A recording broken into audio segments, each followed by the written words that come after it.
నమస్తే అండి. నమస్తే అండి. ఇప్పుడు రెవెన్యూ సదస్సులు ఏపీలో జరుగుతున్న అద్భుతమైన ప్రోగ్రాం కూటమి ప్రభుత్వం చేస్తుంది. మీ భూమి మీద హక్కు మీదే అంటూ చేస్తున్న ఈ సదస్సుల గురించి మా సామాన్య ప్రేక్షకులకు కూడా అర్థమయ్యే విధంగా మీరు ఒక చిన్న విశ్లేషణ ఇవ్వాలి రెవెన్యూ సదస్సుల మీద. తప్పకుండా అండి. ఇప్పుడు రెవెన్యూ సదస్సులు అనేది పెట్టడానికి కారణం ఏంటంటే డిసెంబర్ నెలలో మనం స్టార్ట్ చేయడం జనవరి 6వ తేదీ వరకు జరుగుతాయని చెప్పడం జరిగిందండి. గౌరవ ముఖ్యమంత్రి చంద్రబాబు నాయుడు గారు ఆయన కూడా గత 20వ తేదీ పాల్గొనడం జరిగింది కృష్ణా జిల్లాలో. ఈ రెవెన్యూ సదస్సులు పెట్టడానికి మెయిన్ కారణం ఏంటంటే కూటమి ప్రభుత్వం అధికారంలోకి వచ్చిన తర్వాత చంద్రబాబు నాయుడు గారు అనేక ఆయన ప్రజావేదికలు ప్రజా దర్బార్లు పెడుతూ ఉండేది. ఇక్కడ మంత్రుల్ని ఎమ్మెల్యేలని అందరినీ ప్రజలకు అందుబాటులో ఉండమని చెప్పారు. అప్పుడు అందుబాటులో ఉంటూ వాళ్ళ ప్రజా సమస్యలకు పోతే అర్జీలు వస్తాయి కదండి.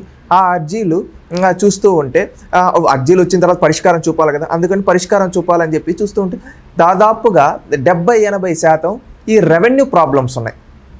అంటే ఈ రెవెన్యూ ప్రాబ్లమ్స్ ఎలా వచ్చాయంటే గతంలో జగన్మోహన్ రెడ్డి తన అధికార బలాన్ని ఉపయోగించి తాను తన పార్టీ నేతలు పేదవాళ్ళ భూముల్ని అక్రమంగా అన్యాయంగా వాళ్ళని బెదిరించి ఈ విధంగా లాక్కోవడం కావచ్చు, వీళ్ళ పేర్లపైన మార్పించుకోవడం కావచ్చు, ఈ విధంగా చేయడం జరిగింది. దానివల్ల ఎంతోమంది వాళ్ళ భూమిని కోల్పోవడం కావచ్చు, ఈ లిటిగేషన్స్ని తట్టుకోలేక బెదిరిపోయి ఉండడం జరిగింది. వాళ్ళకందరికీ ఏంటంటే కూటమి ప్రభుత్వం వచ్చిన తర్వాత ఒక ఆశ, చంద్రబాబు నాయుడు అయితే పరిష్కరిస్తాడు అని చెప్పి వాళ్ళు అర్జీల రూపంలో ఇవ్వడం జరిగింది. అది చంద్రబాబు నాయుడు గారు చూసి ఇది ఒక సమస్య 2 సమస్య కాదు, కొన్ని లక్షల పిటిషన్లు వస్తూ ఉన్నాయి, వీటన్నిటికీ మనం పరిష్కారం చూపాలంటే ఇది ప్రతి పంచాయతీలో చర్చ జరగాలి, ప్రతి గ్రామంలో చర్చ జరిగిన తర్వాత మనం దాన్ని అక్కడికక్కడికే పరిష్కారం చూపిద్దాం. ఇది స్పీడ్ ఆఫ్ డూయింగ్ బిజినెస్ అని ఆయన అంటాడు కదా, అదే స్పీడ్ ఆఫ్ డూయింగ్గా మనం చేసి చూపించాలి అనే ఉద్దేశంతో, సొల్యూషన్ చూపించాలనే ఉద్దేశంతో చంద్రబాబు నాయుడు గారు ఈ రెవెన్యూ సదస్సులు అనేది పెట్టడం జరిగింది. ఈయన కూడా మొన్న రెవెన్యూ సదస్సుల్లో పాల్గొనడం జరిగింది. అప్పుడు పక్కనున్న రెవెన్యూ మంత్రి గారికి కూడా చెప్పడం జరిగింది, ఏ రోజైతే రెవెన్యూ సమస్య అనేది నా దగ్గరికి ఒక్కటి కూడా అర్జీ రూపంలో రాదో ఆ రోజు మీరు పర్ఫెక్ట్గా పనిచేసినట్టు, మీరు ఇంకా బాగా పనిచేయాలి అని చెప్పడం జరిగింది. మనం ఈ కార్యక్రమాన్ని చూస్తే ఇప్పుడు వరకు దాదాపుగా మొత్తం ఆంధ్రప్రదేశ్ రాష్ట్రంలో 17,000 రెవెన్యూ పంచాయతీలు ఉంటే దాదాపుగా ఇప్పుడు 9,000కు పైగా రెవెన్యూ పంచాయతీలు ఈ ప్రోగ్రామ్ అనేది కంప్లీట్ అవ్వడం జరిగింది. ఇప్పుడు వరకు 4 లక్షల మందికి పైగా ఈ రెవెన్యూ సదస్సుల కార్యక్రమంలో పాల్గొనడం జరిగింది. 1,00,000కు పైగా పిటిషన్లు రావడం జరిగింది. దాంట్లో దాదాపుగా ఒక 10% వరకు ఆల్రెడీ పూర్తి పరిష్కారం అనేది చూపించడం జరిగింది. మిగిలిన అవుట్ కూడా పరిష్కారం దిశగా దానికి సంబంధించిన వర్క్ అనేది జరుగుతూ ఉంది.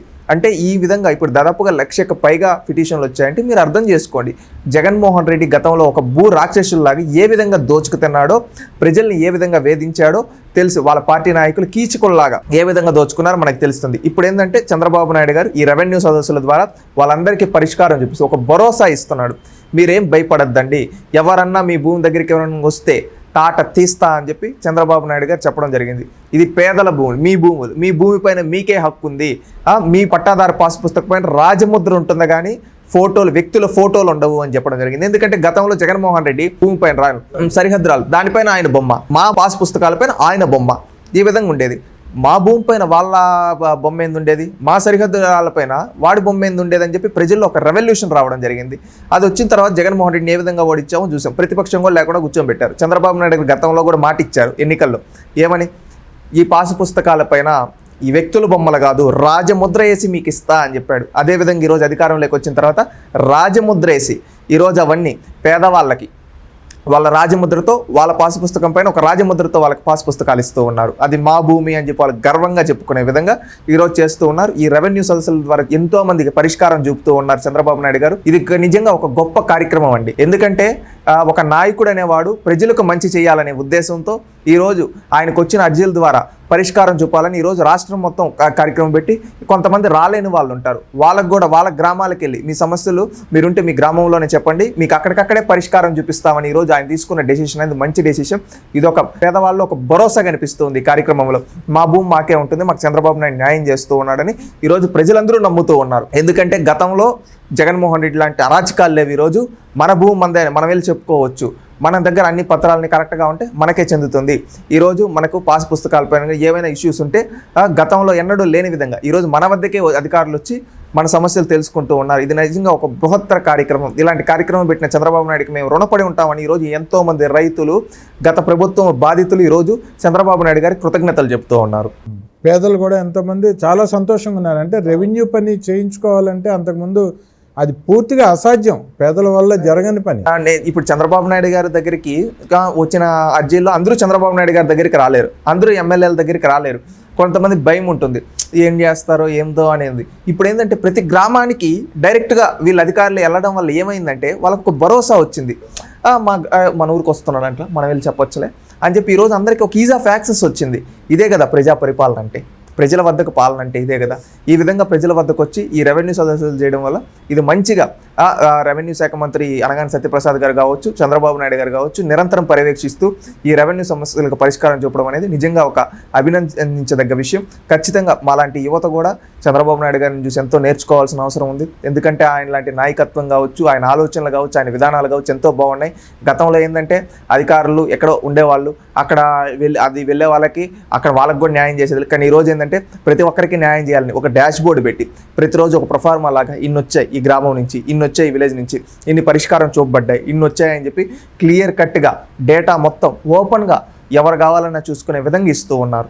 అంటే ఒక పారదర్శకమైన పరిపాలన జరుగుతూ ఉంది ఈరోజు నేను ఇంతకుముందు చెప్పిన స్టాటిస్టిక్స్ కావచ్చు, ఇన్ని వేల పంచాయతీలు కావచ్చు, ఇన్ని వేల దాంట్లో పూర్తయింది, ఇన్ని అర్జీలు వచ్చాయి, ఇంతమంది పాల్గొన్నారు అనేది ఏంటంటే ఇదంతా డేటా. ప్రాపర్గా ఒక డేటా అనేది ప్రజల ముందు పెడుతున్నారు, ఎంతమంది వచ్చారు, ఎంతమంది చేశామని. అంటే ఇదే కదా పారదర్శకమైన పరిపాలన అంటే. ఇక్కడ ధైర్యంగా ఒక నాయకుడు నేను ఇంతమందికి న్యాయం చేశా, ఇంతమంది నా దగ్గరికి వచ్చారు, నన్ను నమ్మి వచ్చారు అని చెప్పి చూపిస్తూ ఉన్నాడు. ఇది ఈ పరిపాలన. ఖచ్చితంగా ఈ రెవెన్యూ సమస్యలు రాష్ట్రంలో ఉండే అందరికీ పరిష్కారం అవ్వాలని కోరుకుంటూ ఉన్నాం. ఖచ్చితంగా ప్రతి ఒక్కరూ వాళ్ళ భూములపైన వాళ్ళకి హక్కు ఉంది, ధైర్యంగా వాళ్ళ భూమిపైన గుండెలపైన చేసుకోవచ్చు. ఎందుకంటే గతంలో తెచ్చిన ల్యాండ్ టైటిలింగ్ యాక్ట్ రద్దు చేయడం కావచ్చు, అది చేసి గతంలో హామీ ఇచ్చాం, ఈరోజు నెరవేర్చాం. ఖచ్చితంగా రేపు ఎవరి భూమిపైన వాళ్ళకి హక్కు ఉంది, ఎవరన్నా కబ్జా చేయాలనుకుంటే వాళ్ళ తాట తీస్తారని ఈరోజు చంద్రబాబు నాయుడు గారు చెప్పడం ఆ భరోసా ప్రతి పేదవాడిని గుండెలపైన చేసుకొని పడుకునే విధంగా చేస్తూ ఉంది. రెవెన్యూ యంత్రాంగాన్ని మొత్తం ప్రజల దగ్గరికే తీసుకెళ్లి రెవెన్యూ సమస్యలను తీర్చడం అనేది భారతదేశ చరిత్రలో ఎక్కడ జరగల, ఒక ఆంధ్రప్రదేశ్ రాష్ట్రంలో జరిగింది. అది చంద్రబాబు నాయుడు గారు అంటే. ఓకే అండి, మంచి విషయాలు చర్చించామండి. థ్యాంక్ యూ అండి. Thank you.